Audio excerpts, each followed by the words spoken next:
Well, trucker protests in Canada over COVID-19 mandates have been plagued by misinformation and falsehoods. The so-called Freedom Convoy was announced last month by a group called Canada Unity. Its founder is a supporter of QAnon conspiracy theories. The protests have since garnered the support of right-wing conservative media groups. The movement has also inspired a few similar demonstrations globally. CBS News technology reporter Dan Patterson joins me now for more. Dan, what are some of the examples of conspiracy theories and false claims surrounding protests that you can tell us about? Hi, Jericka. It's good to see you. So these Freedom Convoy conspiracies have been kind of ubiquitous across social media sites like Facebook and messaging sites like Telegram, even fake websites that apparently, according to reporting by The Grid, have been run by content farms in Bangladesh, Vietnam, and Romania. So some of the conspiracies on these sites are pretty similar to what we've seen in QAnon conspiracies.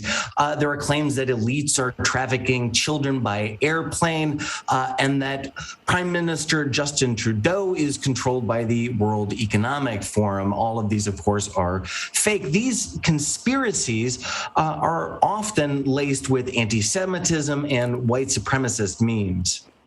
And, in this day and age, Dan, there is so much information out there for people to gather on their own, interpret on their own. But why is misinformation, do you think, had such an influence on the protests in the first place?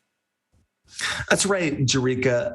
Look, small groups on social media can have an oversized impact because often they're able to manipulate the algorithms on social media sites. So according to reporting by The Atlantic, they really dug into the numbers here. They found that most misinformation, at least according to the misinformation on these trucker convoys, comes from what they call a teeny hyperactive group of abusive users. According to their research, just the top 1% of accounts were responsible for 35% of all observed interactions.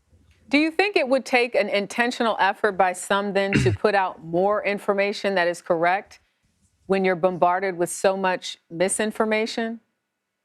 Well, it's often hard to correct misinformation with good information because the algorithms do amplify or they emphasize engagement. And oftentimes the most outrageous information gets the most clicks and reaffirms the algorithm, training it to produce or to amplify additional misinformation.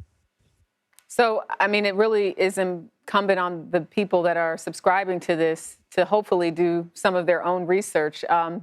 Social media sites like Facebook and Twitter have been used as platforms to spread some of this bad information, if you will. What makes these sites so popular and appealing to bad actors?